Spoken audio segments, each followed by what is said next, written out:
오늘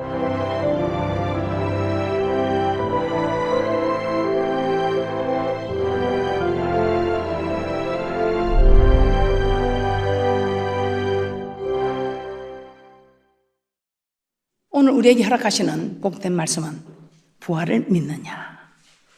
이 제목으로 함께 은혜를 나누고자 합니다. 누군가가 여러분의 부활을 믿습니까? 이렇게 질문하면 아마 우리는 네, 믿습니다. 이렇게 대답할 것입니다. 그런데 웬일입니까? 예수님은 부활하신 후 막달라 마리아에게 나타나셨습니다. 이 마리아가 제자들에게 가서 예수님께서 다시 살아나셨다는 것을 전합니다. 그러나 그들은 마리아의 말을 듣고도 믿지 않았다고 합니다. 참으로 그런지 마가복음 16장 10절에서 11절 말씀 한번 보겠습니다. 마가복음 16장 10절에서 11절 말씀입니다. 마리아가 가서 예수와 함께하던 사람들의 슬퍼하며 울고 있는 중에 이 일을 고하며 그들은 예수의 살으셨다는 것과 마리아에게 보이셨다는 것을 듣고도 믿지 아니하니라. 누가복음 24장도 한번 보겠습니다. 예수님께서 직접 사도들과 제자들에게 나타났지만 그들은 영으로 생각하였다고 합니다. 누가복음 24장 36절에서 37절 말씀입니다. 이 말을 할 때 예수께서 친히 그 가운데 서서 가라사대 너에게 평강이 있을지어다 하시니 저희가 놀라고 무서워하여 그 보는 것을 영으로 생각하는지라. 마태복음 28장에서는 11제자가 갈릴리에 가서 예수님의 명하시던 산에 이르러 예수를 만나 경배하였지만 오히려 의심하는 자도 있었다고 하였습니다. 마태복음 28장 16절에서 17절 말씀입니다. 마태복음 28장 16절에서 17절 말씀입니다. 11제자가 갈릴리에 가서 예수의 명하시던 산에 이르러 예수를 배웠고 경배하나 오히려 의심하는 자도 있더라. 이처럼 부활하신 예수님을 직접 눈으로 보고도 제자들은 쉽게 믿지 않았습니다. 이처럼 부활은 인간의 이성으로서는 도저히 믿기 어려운 사건인 것입니다. 부활은 과학적으로도 알 수 없고 증명도 할 수 없습니다. 그러므로 대부분 사람들은 부활을 믿지 않습니다. 그러나 예수 믿는 우리는 예수님의 부활을 믿습니다. 눈으로 본 것도 아니고 만져본 것도 아니고 정말 살아계신 분을 직접 뵌 것도 아닌데 우리는 세상 사람들이 믿지 않는 예수님의 부활을 믿습니다. 왜 이런 믿음이 있을까요? 우리 하나님께서는 우리에게 믿음을 선물로 주셨습니다. 마태복음 16장 16절에서 17절에 베드로가 고백할 때 그렇게 말해요. 주는 그리스도 살아계신 하나님이 알아 고백하는 이건 네가 하는 거 아니고 전부 하나님께서 네게 알게 하시는 일이라 그렇게 말씀하십니다. 사람들은 예수를 주라고 고백하지 못했습니다. 엘리야 선지자 중에 한 사람. 그러나 너희는 나를 누구라 하느냐 할 때 베드로의 고백이었습니다. 마태복음 16장 16절에서 17절 마태복음 16장 16절에서 17절 보겠습니다. 시몬 베드로가 대답하여 가로되 주는 그리스도시요 살아계신 하나님의 아들이시니이다. 예수께서 대답하여 가라사대 바요나 시몬아 내가 복이 있도다. 이를 내게 알게 하느냐는 혈육이 아니요 하늘에 계신 내 아버지시니라. 베드로가 자기 지식과 경험으로 예수님이 그리스도시요 하나님의 아들이라는 것을 알게 된 것이 아니라는 것입니다. 하나님께서 베드로에게 알게 해 주셨다는 것입니다. 그러므로 베드로가 예수님을 그리스도시요 살아계신 하나님의 아들로 고백하게 된 것은 전적인 하나님의 은혜요. 우리 하나님의 은혜로 이렇게 고백할 수 있는 은혜로 하나님을 알게 되었다는 것입니다. 마찬가지로 우리도 예수님이 부활하셨다는 것을 알고 믿고 된 것은 내가 공부를 해서 내가 경험을 해서 된 것이 아니라 하나님께서 우리에게 믿음을 주셔서 부활을 믿게 해 주신 것이라는 것입니다.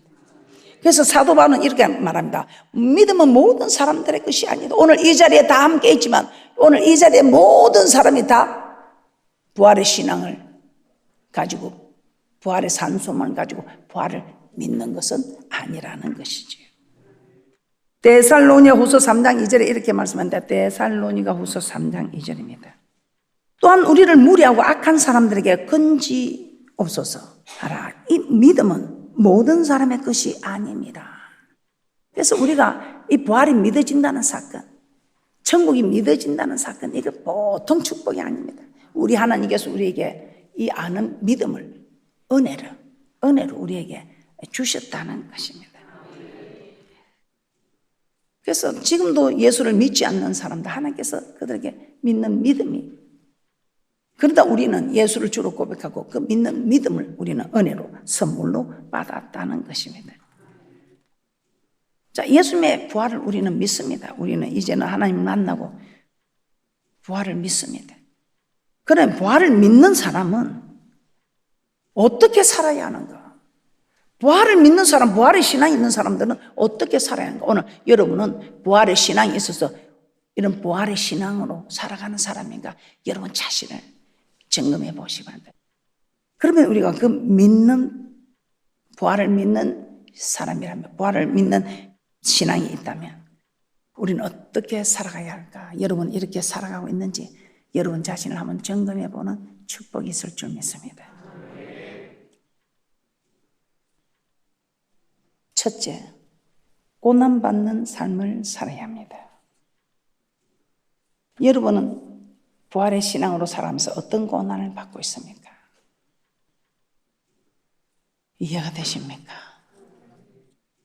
여러분은 교회를 위해서, 가족을 위해서, 아니 사업장을 위해서, 직장에서도, 또 사회에 일어나서도 여러분은 어떤 고난을 감당하고 있는지, 우리가 우리 자신을 입만 죽게 가까운 자가 아니라, 마음이 내게서 먼 자가 아니라 입도 마음도 죽게 가까운 사람이 되어야 하지 않겠습니까? 고난받는 삶을 살아야 합니다. 성경에 정말 인물 중에 우리가 본받을 수 있는 인물 누구입니까? 애굽에서 우리 이스라엘 백성들을 인도한 모세입니다. 모세. 이 모세는 애굽의 왕자로서 얼마든지 이 땅에서 부귀영화를 누릴 수 있는 그런 사람입니다. 그런데 이 모세는 그 모든 것을 포기하고 이스라엘 백성과 함께 고난받기를 즐거워했다는 거예요. 그 이유가 무엇입니까? 상 주시는 인심을 바라봤다. 상 주시는 인심. 저 영생의 복을 바라봤기 때문에 이 땅에 좀 힘들고 어려운 거, 아니 그 부귀영화 권세 이롭다 하고, 여러분이 부귀영화 권세를 누린다고 모세만 하겠습니까? 히브리서 11장 24절에서 26절입니다. 히브리서 11장 24절에서 26절입니다.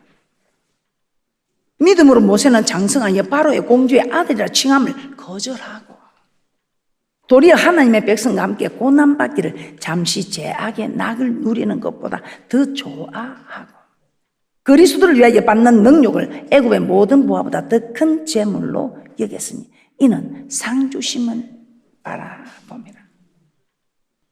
영생은 이 상을 바라보고 그 부귀영화 권세를 다 거절한 이 모세. 이 모세에 비하면 우리는 뭐 거절한 게 그렇게 뭐 대단합니까? 모세는 부귀영화를 버렸다 합시다. 히브리서 11장 35절에서 더 좋은 부활을 얻기 위해서 온갖 고난과 환난과 학대를 받았다고 합니다. 그러나 그들은 구차히 거절하지 않고, 왜 그렇습니까? 영생 없는 복을 바라보니. 히브리서 11장 35절에서 38절, 히브리서 11장 35절에서 38절 합독하겠습니다. 합독해드립니다. 시작. 여자들은 자기의 죽은 자를 부활로 받기도 하며 또 어떤 이들은 더 좋은 부활을 얻고자 하여 악행을 받되 구차히 면하지 아니하였으며 또 어떤 이들은 뭔가 채찍질 뿐 아니라 결박과 옥에 갇히는 시험도 받았으며 돌로 치는 것과 톱으로 캐는 것과 시험과 칼에 죽는 것을 당하고 양과 염소의 가죽을 입고 유리하여 궁핍과 환난과 학대를 받았으며 이런 사람은 세상에 감당치 못하도다. 저희가 광야와 산중과 아멜과 토굴에 유리하였느니라. 온갖 고통과 환난을 당하고 심지어 순교까지도 할 수 있었던 이유는 죽음 이후에 부활이 있기 때문에 그렇다는 것입니다. 이들은 부활을 확실히 믿었기에 더 좋은 부활을 얻기 위해서 어떤 고난도 기꺼이 받았던 것입니다. 이게 부활의 사람입니다. 부활의 신앙을 가진 사람. 우리 예수님도 그 앞에 있는 즐거움을 위하여 십자가를 참으사 부끄러움을 개의치 아니하시더니 하나님 보좌 우편에 앉으셨다고 합니다. 히브리서 12장 2절입니다. 히브리서 12장 2절입니다. 히브리서 12장 2절 다 함께 합독하여 드립니다. 시작. 믿음의 주여 또 온전케 하시는 이 예수를 바라보자. 저는 그 앞에 있는 즐거움을 위하여 십자가를 참으사 부끄러움을 개의치 아니하시더니 하나님 보좌 우편에 앉으셨느니라. 얼마나 온갖 멸시와 조롱과 고통. 그러나 개의치 않았던 것은 더 좋은 부활을 바라봤기 때문에 저 영생을 바라보고 이 부활을 통해서 영생 있는 상, 이것이 우리가 저 천국, 영원히 사는 저 천국, 이보다 더 큰 상이 있겠습니까? 죽음 위에는 반드시 부활이 있습니다. 이 부활을 통해서 생명의 부활로 일어나느냐, 심판의 부활로 일어나느냐, 요한복음 5장 29절의 말씀이 정확하다는 것입니다. 우리가 만일 부활이 없다면 주와 복음을 위해서 우리가 이렇게 고난받을 필요가 있습니까? 교회를 위해서 고난받을 필요가 있습니까? 그래서 우리가 만일 우리가 영생의 복을 바라보지 않고 정말 살아가면서 부활의 신앙을 살아간다면, 영생이 없다면 이 세상에서 이 세상으로 끝나는 일이라면 이 세상에서 누가 가장 불쌍하냐고? 우리가 제일 불쌍한다는 거죠. 고린도서 15장 19절입니다. 고린도전서 15장 19절입니다. 만일 그리스도 안에서 우리의 바라는 것이 다만 이 생뿐이면 모든 사람 가운데 우리가 더욱 불쌍한 자리라. 이 땅에 일어나면 이리 살아가는 게 얼마나 우리가 불쌍한 일입니까? 그런데 우리가 불쌍합니까? 사도 바울과 같이 복음을 위해 고난받고 있는 자리에 가장 불쌍한 자가 되겠죠. 그러나 그렇지 않다는 것입니다. 로마서 8장 18절입니다. 로마서 8장 18절입니다. 생각건대 현재의 고난은 장차 우리에게 나타날 영광과 좋게 비교할 수 없도다. 고난 후에 반드시 영광이 있다는 것입니다. 그래서 여러분은 어떤 고난을 받고 있습니까? 그 고난 받는 거 피하지 말라는 것입니다. 교회를 섬기면서 받는 고난, 복음을 전하면서 받는 고난, 이웃을 섬기면서 받는 고난, 가족을 섬기면서 받는 고난, 피하지 말라는 것입니다. 누가 더 많이 고난을 받느냐? 이 사람이 천국에서 더 확실한 상을 확실히 받게 되는. 저는 상급 같은 거 생각 안 합니다. 저는 잘 되는 거 생각 안 합니다. 그래서 지옥 안 가는 거 생각하고 천국 가야지 생각하고 가는데 그곳에 초점을 맞추면 모든 부귀영화 권세가 저 천국에 있지 않겠습니까? 오늘부터 여러분은 교회를 섬기는 일에, 주의 종을 섬기는 일에, 성도를 섬기는 일에, 아니 가정에서 남편을 섬기는 일에, 아내를 섬기는 일에, 부모를 섬기는 일에, 자녀를 섬기는 일에 힘들다 어렵다 하지 마시고 천국 가고 싶은 사람은 이 성경에서 말씀하시는 대로, 성경에서 말씀하시는 대로 살아가는 이것이 순종하는, 이것이 천국 가는 길이요, 이것이 영생 있는 생명이요, 이것이 말씀의 진리다 이 말입니다. 어디를 가든지 어느 곳에서든지 여러분 말씀의 길만 따라가시기 바랍니다. 지금 고난 많이 받고 있죠. 근데 그 고난이 히브리서 11장에 이 믿음의 사람들에 비하면 이것이 고난입니까? 그래서 앞으로는 여러분들이 왜 나만 겪는 고난이냐고 그런 말 하지 마시고, 내가 이 고난을 감당이 어렵다 싶으면 기도하셔요. 기도할 수 있는데 왜 염려하십니까? 기도하면 하나님이 나를 도와주시는데, 이 말씀대로 순종할 수 있는 힘을 주시는데 우리 하나님이 감당치 못하고 우리에게 허락하십니까? 절대로 우리 하나님께서는 우리가 감당치 못하고 허락하지 않습니다. 오늘 여러분들도 정말 모든 것 준비하셨어요. 이제는 어떤 고난도 하나님이 감당할 힘을 주십니다. 감당할 힘을 얻지 못했다면 기도하지 않았어 그랬습니다. 그래서 우리 하나님은 쉬지 말고 기도하라. 이는 그리스도 예수 안에서 너희를 향하신 내 뜻이다. 왜 기도해야 하나님이 우리를 위해 일해 주십니다. 우리가 기도할 때 이 기도도 성령 하나님이 성도를 위해서 친히 강구하는 누구 뜻대로 하나님의 뜻대로 모든 것이 합력하여 선을 이루게 해달라는 이 기도. 그래서 여러분은 생명의 말씀에 성령이 친히 우리를 위해 강구하는 이 기도를 할 수 있는 여러분은 참으로 복 중에 복을 타고난 복된 분들이라는 걸 아시고 충성하시기 바랍니다. 자, 또 하나 보겠습니다. 여러분, 죄를 버려야 합니다. 이 부활의 신앙이 있는 사람은 어떤 모습이어야 할까요? 죄를 버려야 합니다. 골로새서 3장에서 보면 우리 생명이신 그리스도께서 나타나실 때 우리도 그 영광 중에 나타날 것이라고 합니다. 그러므로 즉 부활할 것이다 이 말입니다. 그래서 땅에 있는 지체를 죽이라고 합니다. 그렇지 않으면 하나님의 진노가 임한다 이 말입니다. 골로새서 3장 4절에서 6절입니다. 골로새서 3장 4절에서 6절입니다. 함께 합독합니다. 시작. 우리 생명이신 그리스도께서 나타나실 그때에 너희도 그와 함께 영광 중에 나타나리라. 그러므로 땅에 있는 지체를 죽이라. 곧 음란과 부정과 사욕과 악한 정욕과 탐심은 우상 숭배니라. 이것들을 인하여 하나님의 진노가 임하느니라. 하나님의 진노가 임한다 이 말이 무슨 말인가? 부활에 참여하지 못한다 이 말이죠. 이 말은 하나님 나라를 유업으로 받을 수 없다는 것입니다. 저 천국 못 간다 말이지요.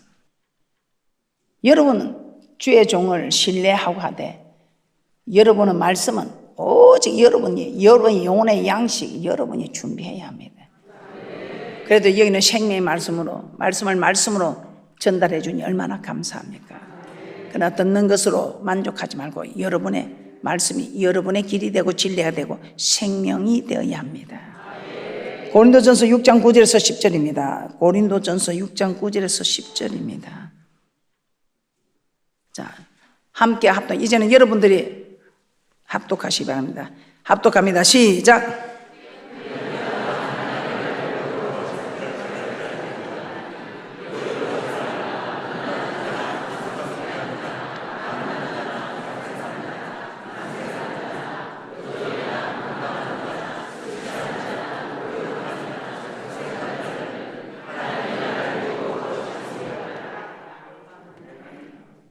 하나님 나라를 유업으로 받지 못하면 누가? 불의한 자가 하나님의 나라를 유업으로 받지 못할 줄을 알지 못하느냐 하시면서 미혹을 받지 말라. 음란하는 자나 우상 숭배하는 자나 하나님 나라를 유업으로 받지 못한답니다. 이런 말씀을 농담으로 받습니까? 소돔과 고모라 성이 멸망할 때 롯의 사이가 농담으로 받은 것처럼 농담으로 받습니까? 아니면 허허 하나님이 나를 이렇게 구원하신데 사랑의 하나님이 나를 설마하고 말씀을 시험하고 계십니까? 하나님 나라를 유업으로 받을 수 없답니다. 그래서 우리는 하나님 말씀을 얼마나 두렵습니까? 이 말씀이. 저는 참 이 말씀이 두렵습니다. 갈라디아서 5장 19절에서 21절입니다. 갈라디아서에서도 육체 일을 행하는 자는 하나님 나라를 유업으로 받을 수 없답니다. 갈라디아 5장 19절 21절도 함께 합독해 드리도록 하겠습니다. 시작. 육체의 일은 현저하니 곧 음행과 더러운 것과 호색과 우상 숭배와 술수와 원수를 맺는가 분쟁과 시기와 분냉과 당진과 불리함과 이단과 투기와 술 취함과 방탕과 또 그와 같은 것들이라. 전에 너에게 경계한 것 같이 경계하는 이런 일을 하는 자들은 하나님의 나라를 유업으로 받지 못할 것이요. 이거 제 말 아니지요?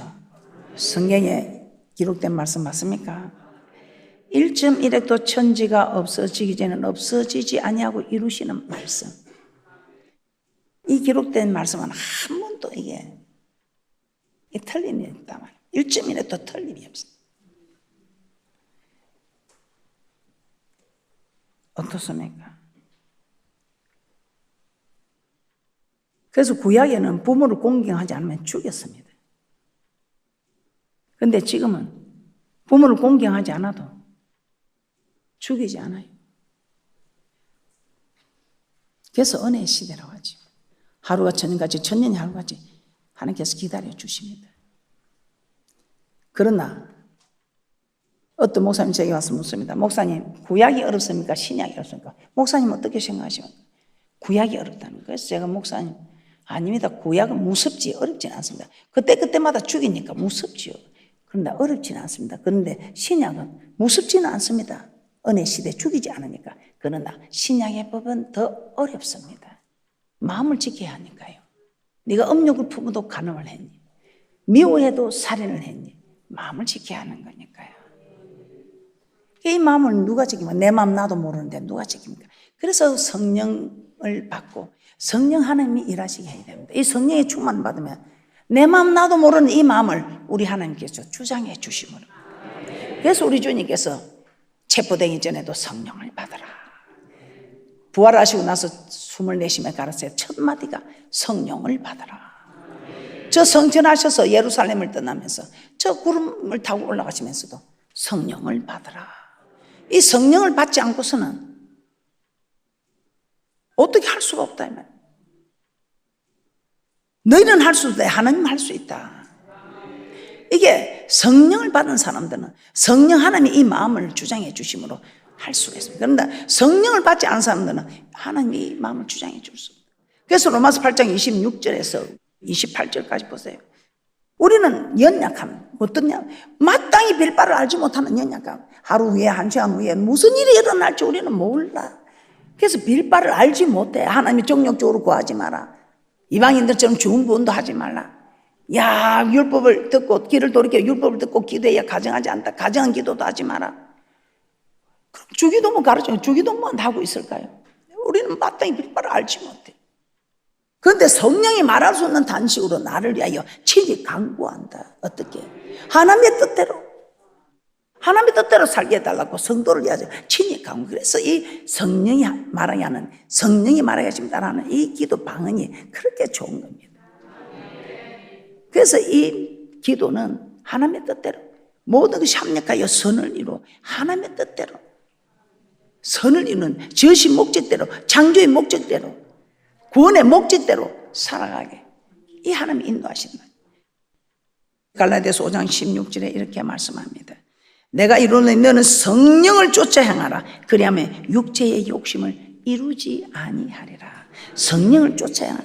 그러면 우리 하나님께서 너희는 육체의 욕심을 이루지 아니하리라. 육체의 욕심을 이루지 않는 우리는 부활에 참여하는 자, 즉 하나님 나라를 유업으로 받는 복되고 귀한 자들이 되지 않겠습니까?